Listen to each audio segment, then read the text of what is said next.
is Professor Yuehua from Michigan State University, who will talk on advancing spatial transcriptomics through statistical innovation. Please warmly welcome Professor Sui to the stage. Thank you. Thank you very much for the introduction. And so today I will share with you some of our recent work in spatial transcriptomics. My group used to work on GWAS, genetic data. So you have DNA variants and do the SNP association analysis, gene-gene interaction, gene-environment interaction. We work a lot on those areas. But in terms of research, it's really hard to find a good problem to work on those because a lot of people work on those areas and it's difficult. And spatial transcriptomics, my group started to work on this 2 years ago. So we started in 2023. And it was a difficult decision to move on this field because technology and the data type quite different from genetic data. But turns out, there is a lot of interesting problem to work on in this field. And today, we'll give you the introduction on what is spatial transcriptomics and what kind of the statistical problems are there and what we can do as a statistician to contribute in this area.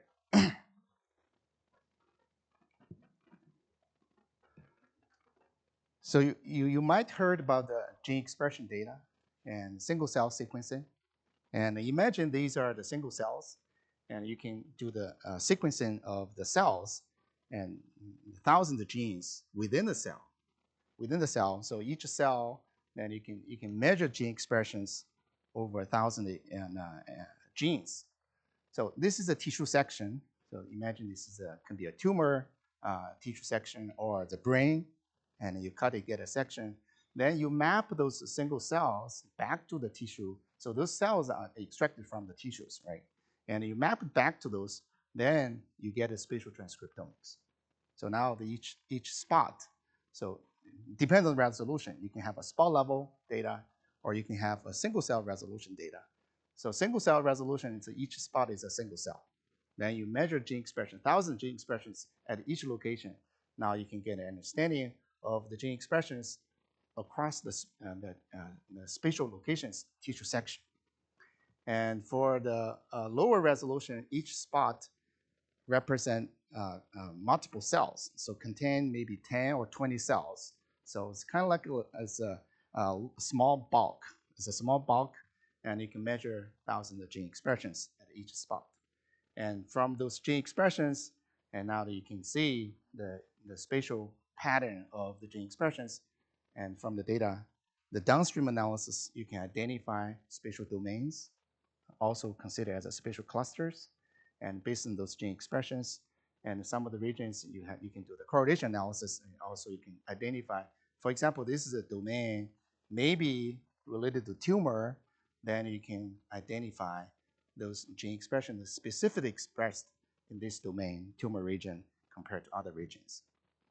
And also, you can study, there are different cell types.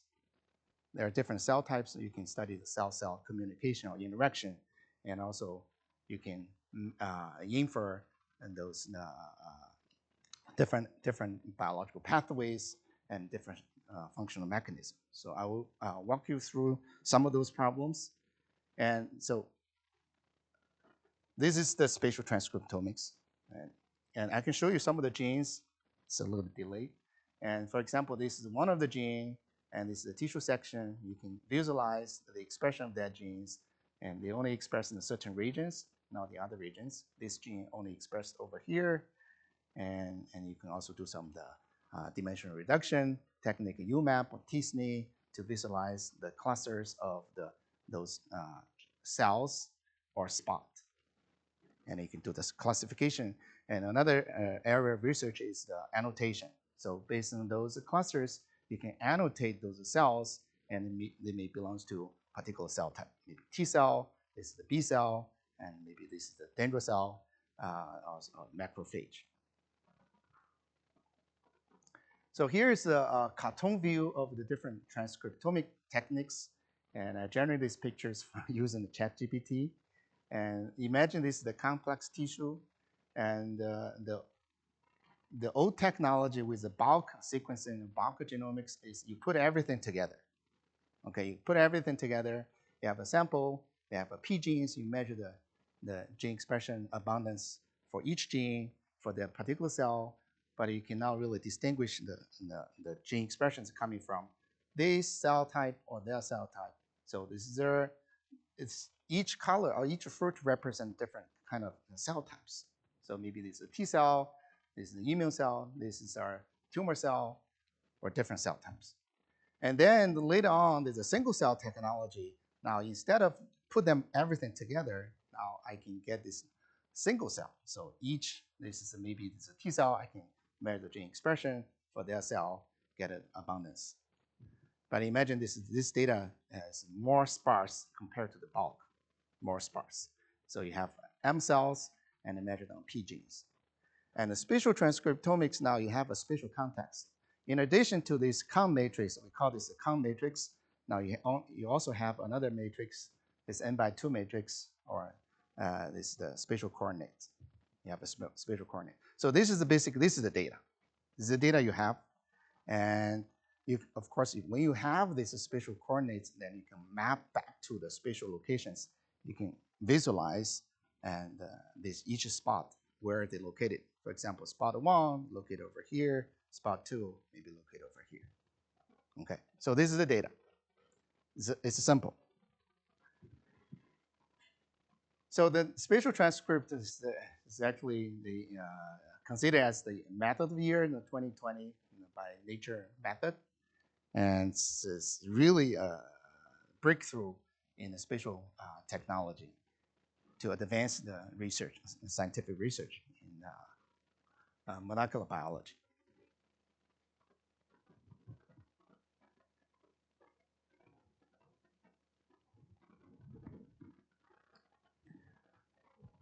So one of the important tasks in spatial transcriptome analysis is to identify spatially variable genes. We call it SVGs. Okay, so here's the data. You have n by m genes as a count matrix, and then you have n by 2 spatial coordinates. And so this is the spatial. This is a section, tissue section, and this is the expression of the particular gene. And red color indicate the high expression, highly expressed. Green color indicate the low expression. Okay. And so from these 3 genes, you can see and which one is a SVG, spatially variable genes. So these are more uniformly distributed, right? More uniformly distributed. But this one you see the pattern, right? So this gene highly expressed in this region, over here, but the expression in other regions is pretty low. So this is the pattern we wanted to identify. So this is a gene, this particular gene, we call it SVG. Of course, we cannot just visualize the spatial pattern to find which gene is SVG, right? We have to use certain statistical tools or models to do the hypothesis testing to infer whether this gene is SVG or not. Okay, so there are some review papers for. So we did a mini review in 2024, and there is another comprehensive review paper published in Nature Communication and early this year. So if you're interested in, to know some of the literature in SVG detection, so these are the good resource to refer to. And so most of the SVG models people use use the Gaussian process-based model. Okay, so here you have the Y is a gene expression in N spatial locations, right? And then you have a spatial coordinates. These are spatial coordinates. You have P genes, and you have N is the number of spots.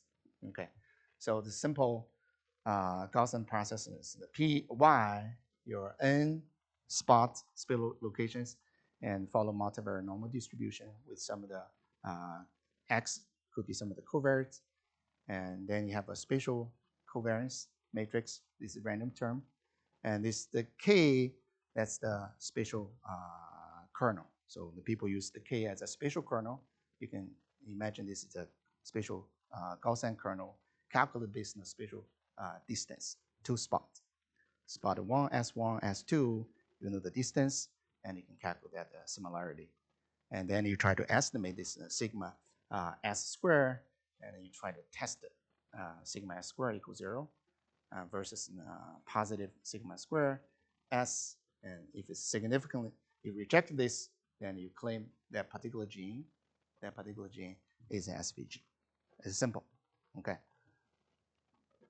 And so here are some of the representative work. And this is the 2018 and the spatial DE model. And this is exactly what the spatial DE model does. And they do a like ratio test for test variance component. So this is published in Nature Method. And then later on, Xiang Zhou's group from University of Michigan, they improved this work and they modeled the Ys, model Ys as because Ys are as a count data. Those are not really continuous as count data. Of course, you can normalize it to make it as a continuous data.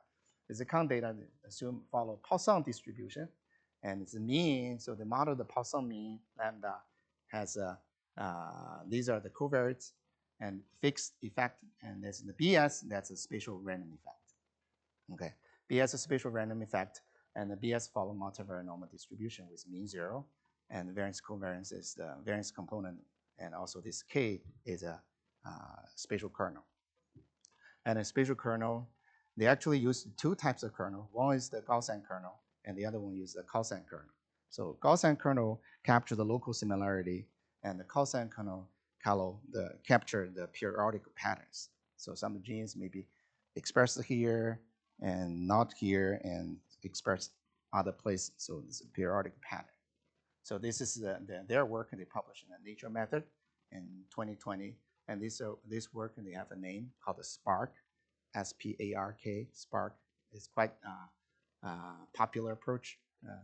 And it also shows this approach is greatly improved the spatial DE, and I mentioned before, this work. But we know the cells belongs to different cell types. You have different cell types. You have a cancer cell, and dendritic cell, and macrophage, or you have a B cell, you have a fibroblast, many different cell types. And gene expressions, some of the genes, they're specific to certain cell type. So some genes only express in the T cell, not in other cell types, right? Some genes only express in the tumor cell, and those are actually very interesting. We want to identify which genes specifically express in the tumor or cancer cell, not the other cells, right? So those can be some of the target, and you do the drug target. But the regular SVG, I mentioned the spatial DE or SPARK, they do not really reflect the cell type variation.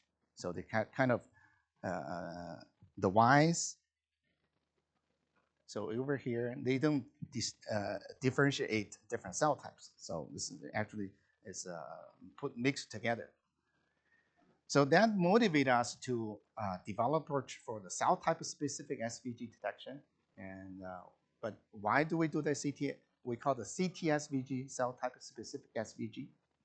And there is many reasons to do that, so we can identify specific cell type specific spatially variable genes, and also focus on the CTSVGs that can potentially improve the downstream analysis. For example, spatial domain detection clustering, because some of the clusters reflect specific cell type compositions.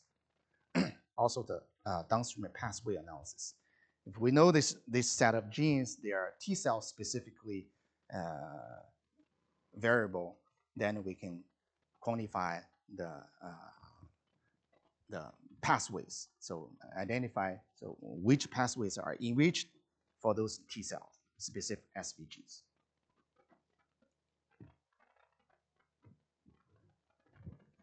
Oops.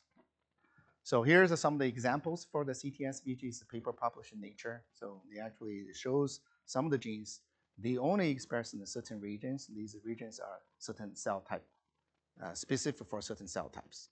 And these genes only express in these cell types, and these genes only express in their cell types.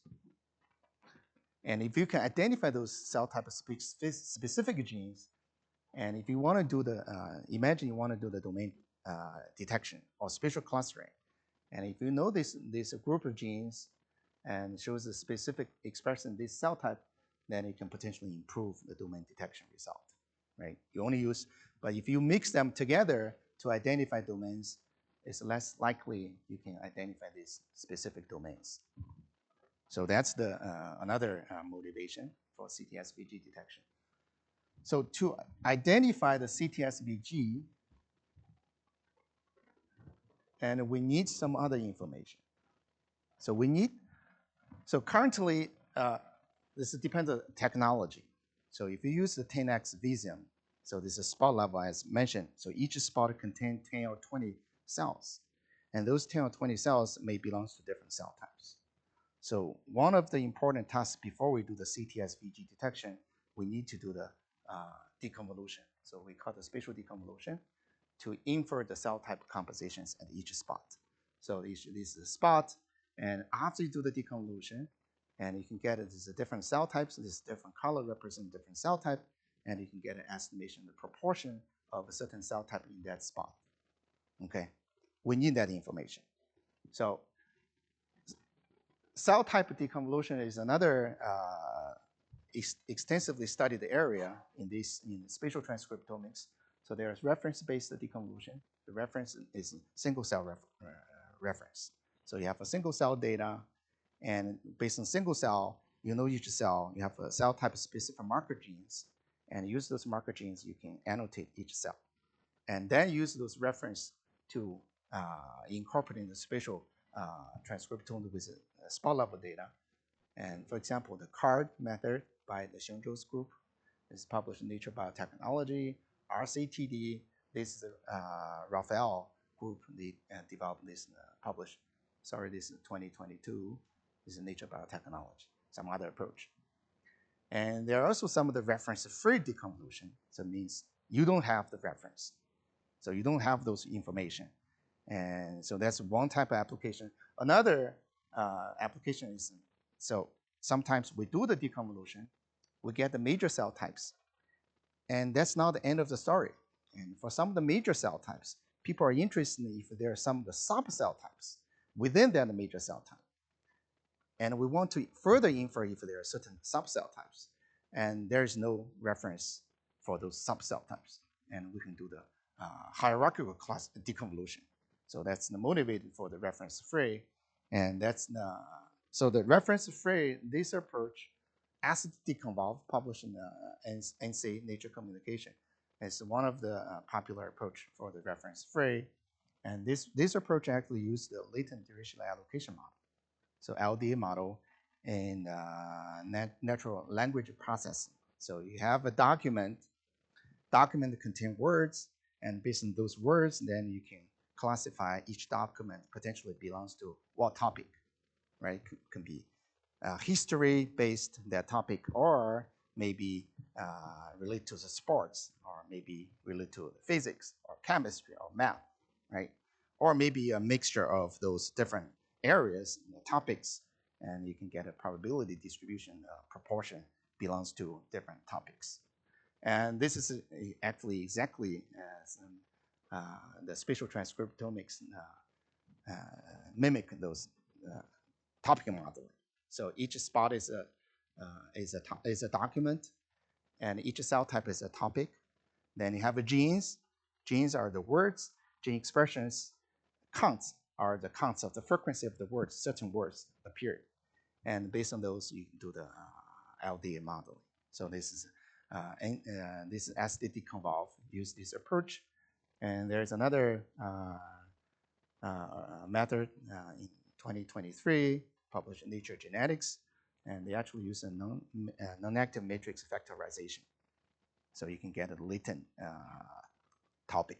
So the philosophy is similar, and this one actually uses a probability-based non-active matrix factorization and borrow some of the spatial information, use the hidden Markov random field idea. And so the card, there's the Xiongzhou's group, they have a card free, but this is not exactly reference free. They still need to require marker gene list. Okay. So we developed the approach based on the LDA model, and during the application applied as deconvolve, we found is actually some of the genes, or imagine those are the words, they have a high frequency. They're actually dominant in many cell types. They appear in many topics. So that means those genes, they don't have the discriminant power to distinguish different cell types. But those genes are very important, so they're highly expressed. So that motivates us to develop a weighted gene weighting mechanism. So we borrowed some of the negative entropy weighting approach. So for some of the genes, if they have a non-discriminant power, and we give them a lower weight. For some genes, you have the discriminant power, and we give them higher weight. And this actually dramatically improved as they deconvolve. And this work is accepted by the NAR, Nucleic Acid Research. And we also have our package. So if you're interested, you can try this and give you the example for this in the mouse MOB data. So this is the tissue section, and these are the spots. They have an annotation. So this is the so particularly interesting is that this below layer, the below layer. If you use the acid deconvolve without doing any weighting, and you can see this in the estimated proportion of this region. So it's not really quite accurate compared to the truth. And with the weighted approach, this improved for the below layer. And this is the correlation. So for that layer, so we improved from 34% correlation with the truth to improved to 45%.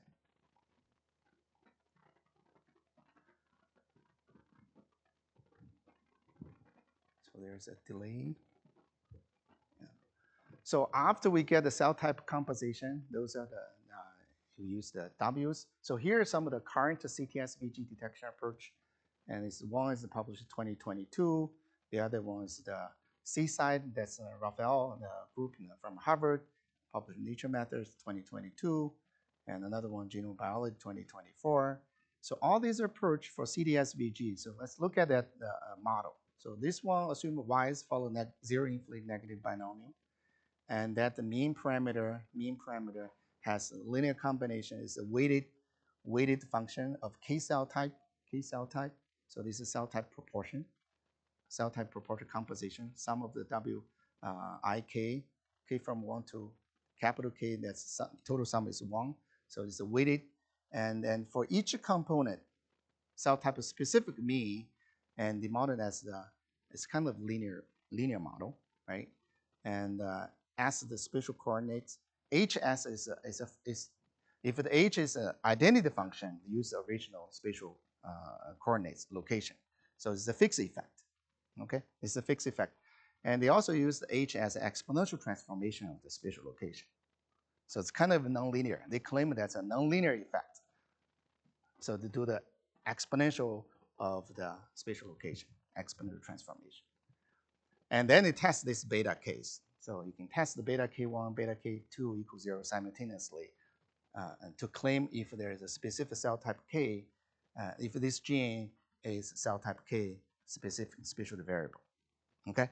And for this Seaside approach, they use a Poisson model, but the idea is very similar. The only difference is the mean. Now the mean, instead of use the linear form, they use some of the kind of non-parametric. So the BS is a bivariate. You can imagine this is the bivariate spline or some of the bivariate basis expansion. So once you do get the basis expansion, this is linear. This is also linear. Okay.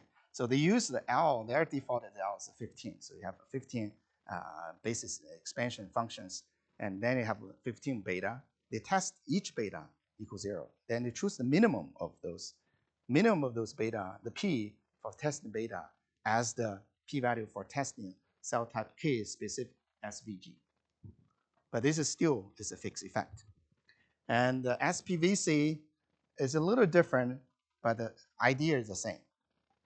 Again, so these anti-S, they exactly use the bivariate spline. But there is a problem with this approach, so I can show you. So these tissue sections, you have the slice, and you can put on the slide in any orientation, right?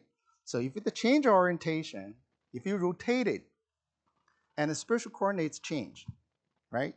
If you do the spatial fixed effect regression, and if you rotate it, and these coordinates change, then this whatever they claimed as the variables, those change, right? Once those change, then when you estimate effect and testing this effect, the result will change.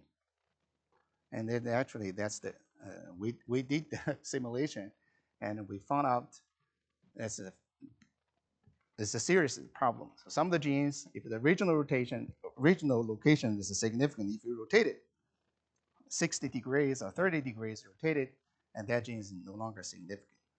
I mean, some other genes become significant. So that means the SVG or CT-SVG result depends on how you position your tissue section on the slide. That's not right, right? So there is a problem. And here are some of the examples of the data. It's actually the same slice, and it's a different slice, same tissue, different slice. They actually, you can see this is the data. So they're different orientation. There's another breast cancer tissue there, different orientation, right? So we found the issues, and then we wrote a comment paper in Nature Communications, is basically accepted, and we laid out in potential kind of the sources of the leading to this rotation variance result. So we need a rotation invariance approach, regardless how you rotate it, and the result will be robust, not change, right? And so this, I think it is coming out pretty soon. So this is a short comment paper. We also comment some other approach. They are not a rotation invariant. So those three commonly used approach, they are not a rotation invariant. They're not a rotation invariant. It's a fixed effect. Fixed effect is not a rotation invariant.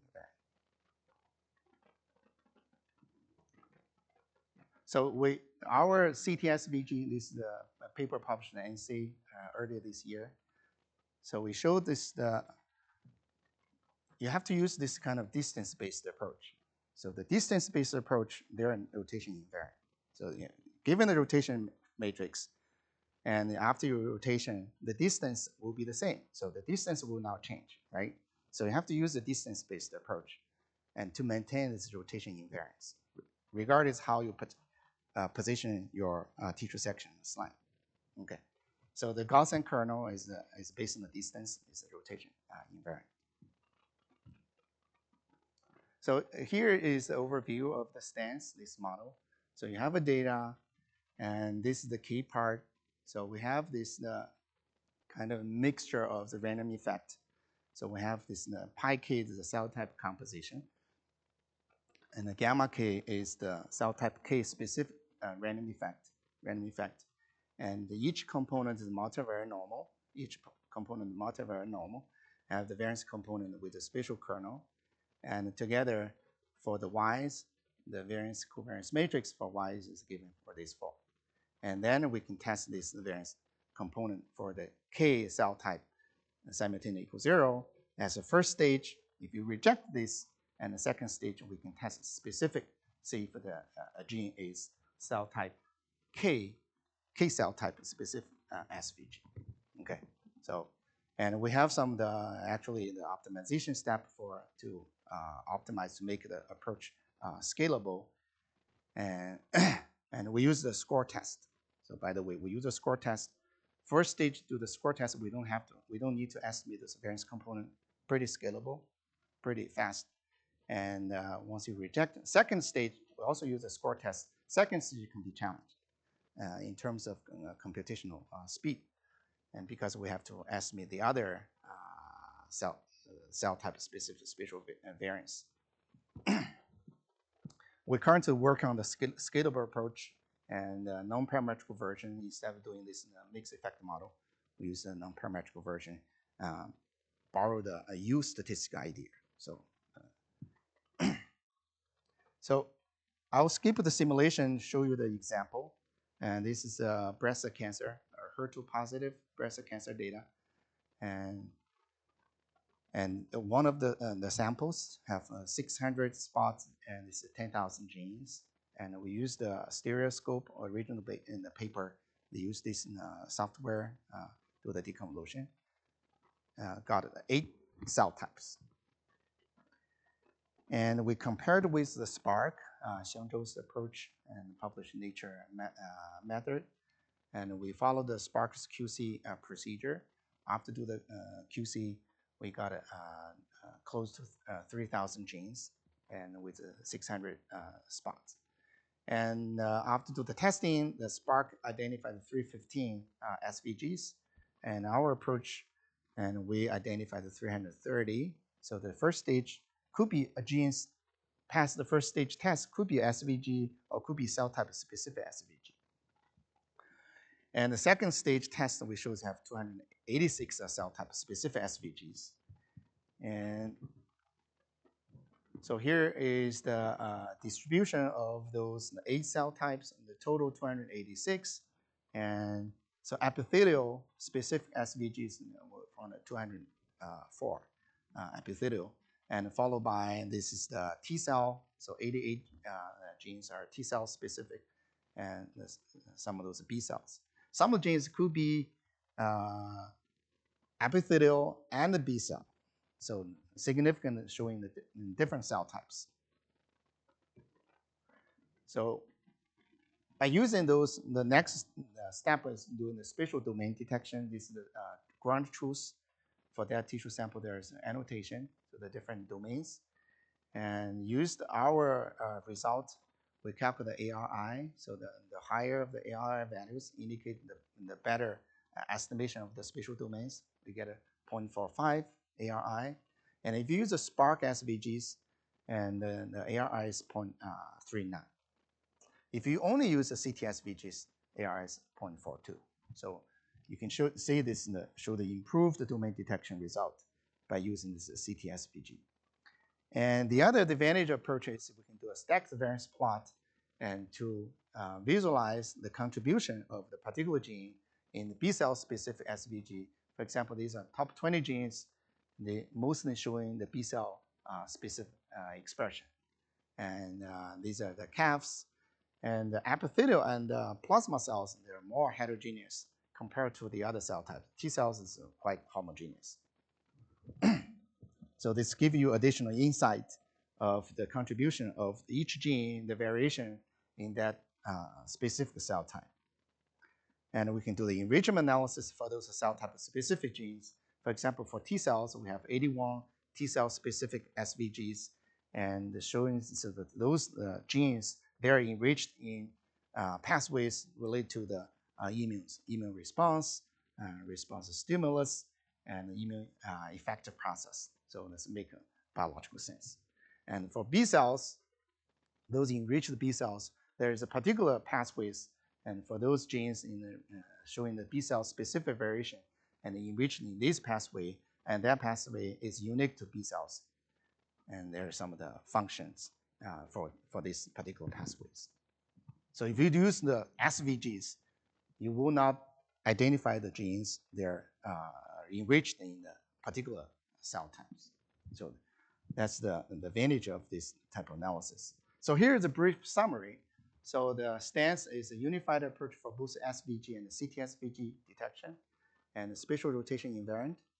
And while the other approach are not, and so this CT-SVG can improve the spatial domain detection, and we can do a stacked variance plot to display the contribution of the variance by different cell types, and also the reviews of cellular heterogeneity across the tissue section, so which you cannot really see by visualizing SVGs. And this approach also works on the single cell data.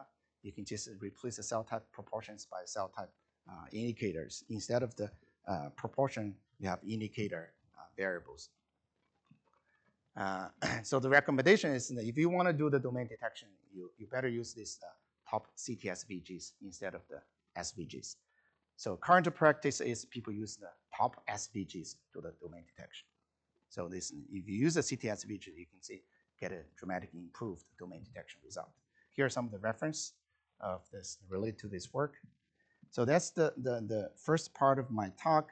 And next, I wanted to, this is some of our recent work. So the paper, we have the draft of the manuscript is going to be submitted soon.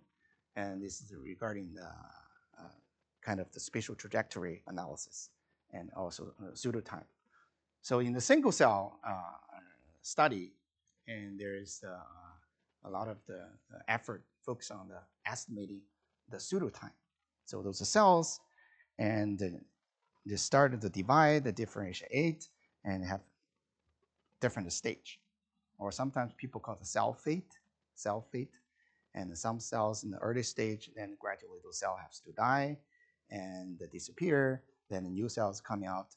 And imagine the tumor cell. So at the beginning, we don't have a tumor cell, right? You start with something, then you have a tumor cell divide and grow, then you have many tumor cells, right? And even within the tumor section, you have some of the cells in the early stage, some cells in the later stage, right?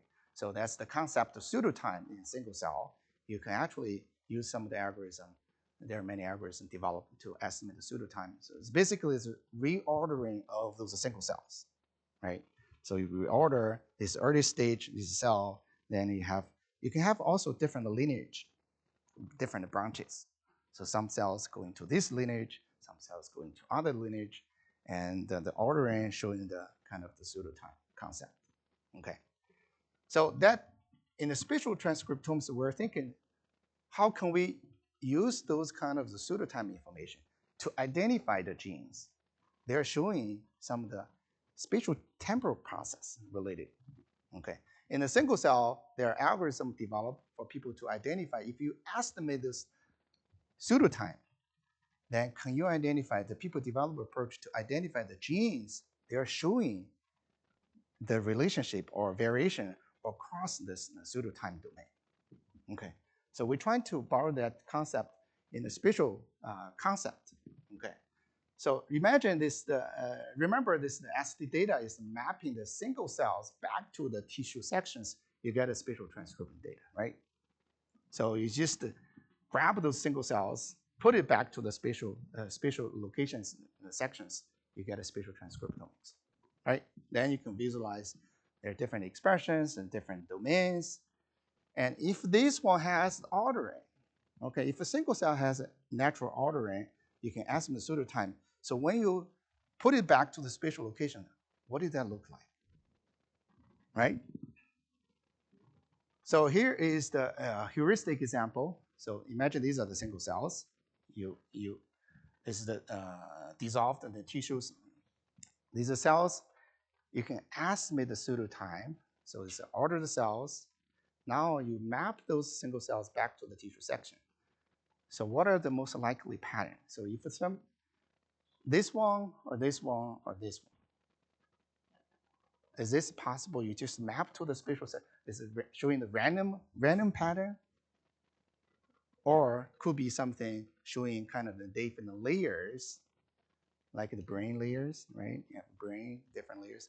Or if this is a tumor, could be the tumor. So these cells, they have a different kind of grow in a different stage, and showing some of the patterns, start from the middle, gradually diffuse to the neighboring cells, right? The tumor grew, right? So if there is a natural ordering of this, when you map to the spatial context, it's actually less likely you have a random pattern, right? You have a random pattern. You might see some of the pattern may not be exactly like this. It's very structured. These are very structured, but this is just a toy example. Shows there are some structures, not random, right? Less likely random. But the question is, if you have some of the pattern, how can we use those patterns to estimate, to identify the genes, showing kind of this spatially ordered related to the spatial pseudotime? So that's what we're trying to do. And but there is a problem with this, fundamental problem in this kind of pseudo DE estimation. So this Jessica Lee from UCLA, they have a pseudo DE published in Nature the Genome Biology. You estimate the pseudotime, you use some of the genes, estimate the pseudotime, right? Once you estimate the pseudotime, then you test those genes. It's a double dipping issue. right? The same genes be used to estimate pseudotime. Then you go back to see if that gene is pseudotime is a covariate, right? Is a covariate, and you use the same gene because that gene is used to estimate pseudotime. There is a spurious correlation. Then you have a false positive. There's a double dipping, notorious double dipping issues in this area. So what Jessica Lee's group, what they do, this is a single cell context. They actually do the kind of permutation. So the permutation, they do the resampling of the data and re-estimate the pseudotime. And they do the over multiple times. And they claim this controls this kind of double dipping issues to reduce the false positive. There's another approach by the Daniela Witten's group. It's called a count split. They do the count split. They pull some data. They actually randomly split for each cell or spot. They split the data as kind of, it's random, 50-50% Bernoulli distribution. Split, use half of those count data to estimate pseudotime, then use another half to do this pseudotime DEG testing. And for if the data is continuous, they also have an approach called the data thinning. So instead of the split the data, do the count split. If it's continuous, they do the data thinning. They call the things kind of make it, it's not exactly do the split. They call the data thinning approach. But in spatial context, so let me first walk you through this framework, and we developed this TASA, so trajectory preserved spatially variable gene detection by the student Yuehua work on this.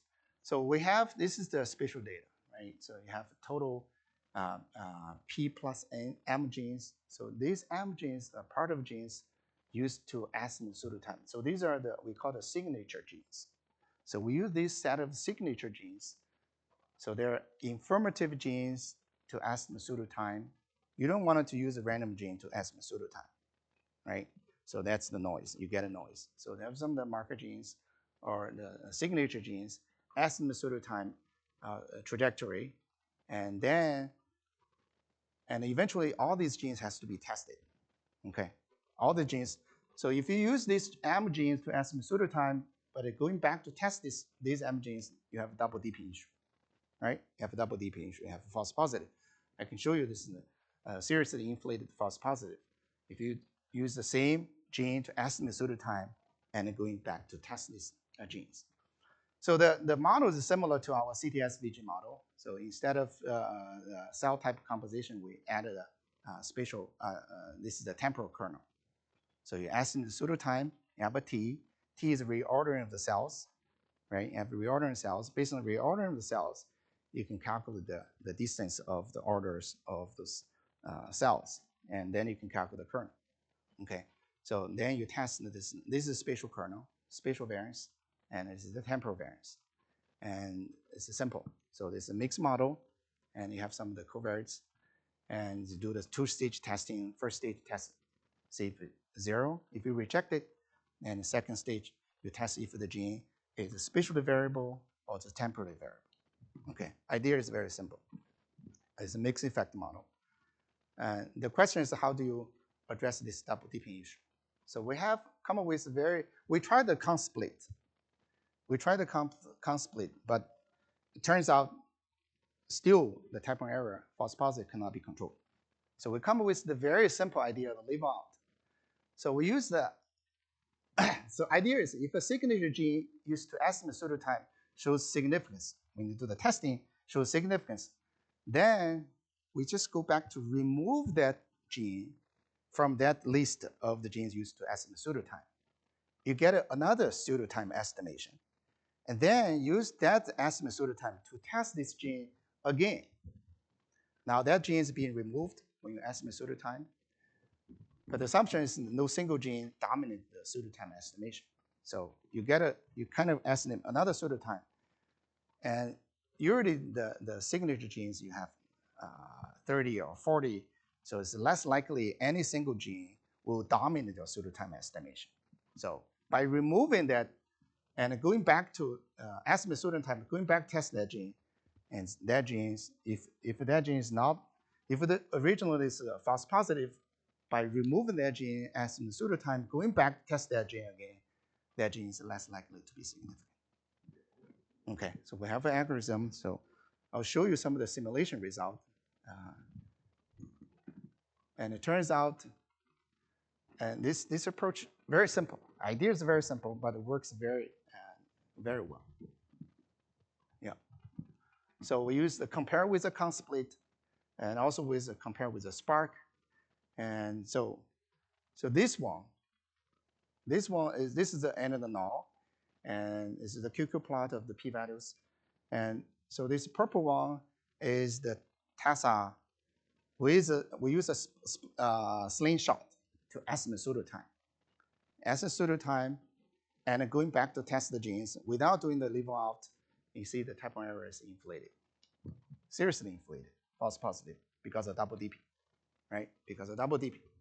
And if you do the consplit, so this one's a consplit. So the consplit elevate that false positive to some degree, but it's not completely remove this false positive, the consplit, okay? So at different dispersion, we use a negative binomial. We simulate data with a negative binomial with different dispersion, and it's the stage 1 test. This is stage 2 for TSVG, TVG. This is for stage 2 for SVG. SVG is okay, because SVG has nothing to do with the time effect. So there is no false positive. But the problem is the T, is the T component. Okay, this is a double DP. You see this is a serious problem for false positive. If you do the consplit, and somehow work on the somehow, but still there's inflation. But if you do this level out, so level out can well control this double DP false positive issue. Okay. So idea is simple, but it turns out it worked very nice. So I'm going to show you the example. This is a human pancreatic cancer spatial transcriptome data, PDAC. And there are 3,142 spots, and started with almost 18,000 genes. So after removing those low expression genes, and these are some of the QC process, we end up with the 11,000 genes. So there are some of the rough pathologists, they annotated those regions. And there is I think it is the Panyin region, and these are the particular regions. These are the pre-pancreatic cancer regions. So these regions and Panyin, they are going to potentially develop to the pancreatic cancer. So, and there is also aggregate lymphoid. So this is also a very interesting region domain. So we'll see if we can identify those. And we use a slingshot, and we identified 2 lineage. I think we, two lineage. So there are 2 lineage. We do the lineage specific testing.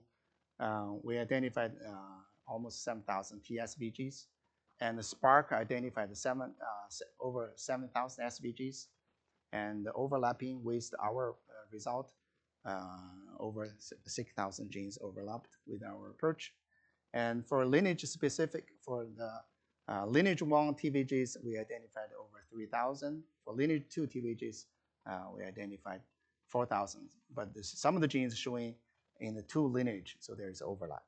Okay, and this is the kind of the pseudotime in the spatial context for the lineage 1 and lineage 2. So lineage 1 captured the tumor progression, and lineage 2 represent progression among the acinar and the ductal cells. So this is some of the biological interpretation of this different lineage. And these are the UMAP. You can see this different clusters of those spots. And based on those results, we did a domain detection. So the domain detection of particular interest in this region. These are the Panyin regions.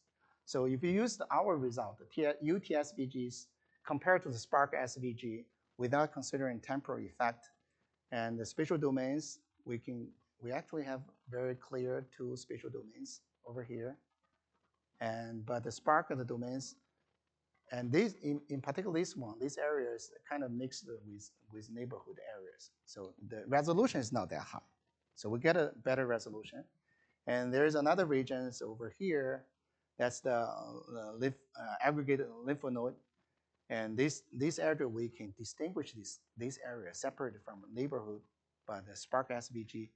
This domain is mixed with another domain. So you cannot separate. Cannot separate. And we did some of the enrichment analysis. And here are some of the enrichment analysis results. So this the TSVGs basically capture the pain and lymphoid aggregate domains, and also the TVGs capture the pseudotemporal regulatory programs beyond the spatial signatures. So there's the biological interpretation. So here's a brief summary. So for this work, we proposed this in TESA, and also address the double dipping issues in TVG detection. And so this the TSVGs can improve the spatial domain detection and also offer additional insight into tumor progression and development.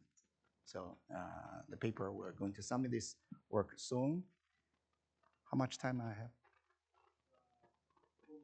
4 minutes? Yeah, I can briefly walk you through some of the other topics we're working on these areas. So another the interesting area is the tumor microenvironment modeling. So people are interested in you have a tumor, right? Tumor cells, tumor region, and you're interested in what are the neighborhood. So the interaction of the tumor cells with other cell types. And actually that defines how, imagine if you do the immunotherapy, right? Immunotherapy. And so you want to have some of the treatment, they're effective to kill those tumors, right?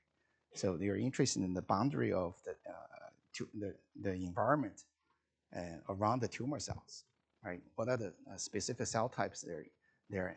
So we actually use the spatial LDA model, and these are the distribution of this is for this pancreatic cancer have 197,000 cells. There's a lot of cells. And these are different cell types. You can see the distribution of different cell types. And this is the tumor cells. Tumor cells, this is the distribution of tumor cells over here. And the immune cells actually, they're outside the tumor cells. See that? And epithelial, ductal, and so we're trying to understand the neighborhood environment around these tumor cells. So we use a spatial LDA model. We actually identified some. This is kind of, you can interpret as a co-localization of cell type. So how cell types are co-localized with the tumor cells. So these black ones are non-tumor cells. The white ones are the tumor cells. And you can see this surrounding the tumor cells are different. We use the kind of latent topics, and we can further infer those for each particular topic. Potentially, what is the cell type in that topic?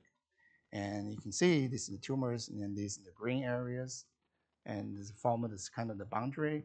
So there is some interpretation for that, and it's very interesting. This is just one type of approach to this tumor microenvironment modeling. There are many other ways, but this is a kind of the interesting area to work on, and for the people who work on the computational science and statistics, mathematics, we can make some contribution in this area. So another area is the cell-cell communication. So cells, they communicate, right? So the talk, and they communicate. And since cell-cell communication involves the ligand receptor interactions, so you have a sender cell, sender ligand. So this is a sender cell, this is a sender cell, sender ligand, and this is receiver cell. You have a receptor. So the ligand and receptor, they bind together. Then once they recognize bind together, then they stimulate the downstream. Then maybe some of the transcription factors involved, and those transcription factor and regulate a bunch of the gene expressions. So there are some activities going on. So there are different kind of, so the disruptions of our ligand receptor interaction could lead to negative biological consequences. So we're interested to understand, first of all, which ligand receptor pair they are significantly interact. So the current approach, like a cell chat, and so this is a very popular approach, and the citations being almost, I think, more than 5,000 citations for this approach. But these are, you get a heuristic interaction score, and you cannot, this approach cannot quantify statistical rigor or significance. See which ligand receptor, you have more than 1,000 ligand receptor pairs. Okay, you can get those from the database. But which ligand receptor pair significantly interact, talk with each other to affect the downstream gene expression. So we're working on it with some of the, we have some of the nice work result in this area. And so this is also very important topic. And as a statistician, we can contribute. And so in terms of methodology development, there's a spatial statistics involved in spatial transcriptomics. There's a Gaussian process and the kernel-based modeling. And there are a lot of people who work on this variational inference. And for example, this LDA model is a Bayesian framework. And you can do some of the variational inference in those areas. And there are AI-based approach, deep learning, transfer learning, contrast learning. A lot of those tools being applied in this area and to understand this mechanism. And in terms of application, there's tissue specific. You have a cancer, you have a brain, you have the embryo development. And recently, this kind of application start from the humans, now move to the plants. So plants. And the drug repurposing, you can do the drug repurposing, a lot of applications. And the data type, they're full gene panel, and you have 10x Visium, and you have HD, high definition, and you can also do the kinogene with the 10x Xenium, single cell resolution. So let me see if I can show you this. Oops. Oh yeah, this cannot be played because it's a PDF. Yeah, I have the PowerPoint. So this is this 10x genomics company. Now you have the tissue section. You can actually zoom in to visualize a specific gene expression in a single cell. It's amazing technology. Amazing technology. Generated lots of. We have a collaborator. They sent us data with this Xenium data. For that section, they have over 1 million cells. Over 1 million cells. Imagine you have this, the rows represent cells. You have 1 million component, 1 million cells, and then you have 100,000 gene expressions. It's a huge matrix, the data. Okay, and the other thing is the resolution is really high resolution. You can zoom in to get a lot of information, but again, so you cannot just extract the information by visualizing. You have to do the modeling. Use statistical modeling. And so there is a lot of opportunity. And so this the ST technology has emerged as a critical technique to review the gene expression patterns in the spatial context and also in the cancer heterogeneity. And the statisticians play key roles in this area. And there's a lot of challenge, but there's also high rewards. So, and hopefully, and we can make some contribution in this area. Thank you.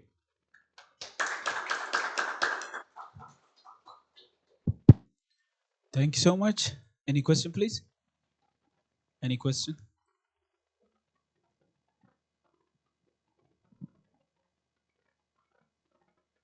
Any question?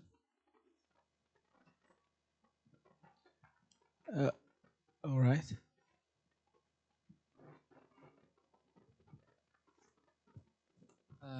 Do you use transformer architecture? Transformer, there are people working on those areas. I do not. Yeah, I don't work on those. We use some of the basic neural network. Yeah, for example, to improve the domain detection, we kind of borrow the image information, and you have a tissue section, you have the image. Convolution neural network or just full connected neural network? Just a regular neural network. So it's just borrow a different data source. The input you have a different. You have a spatial. You have a graph. Graph. So you can have a graph neural network. For graph recognition, I think the CNN convolution neural network will be better. Right. You can use, yeah, those you can use CNN. You can also use, depends on what graph you use. If you use the gene graph, genes are not independent. If you gene graph, you can use a graph neural network, kind of the gene to borrow the gene information, do the embedding. And spatial locations, and you can construct the graph as a spatial graph, so you can do the convolution. And if you wanted to use the image information, input as image information, you can use the CNN. Okay. Yeah. And eventually, different data source, you get the embedding. As you just get a better embedding. And based on the low dimension embedding, you can do the spatial clustering to improve the. That's something we worked a little bit on those areas, but not the transformer. So there are people working on transformer, but we don't work on those areas. Thank you. Yeah. Thank you. Yeah. Okay, all right. If there is no question, let's thank all the speakers of this session.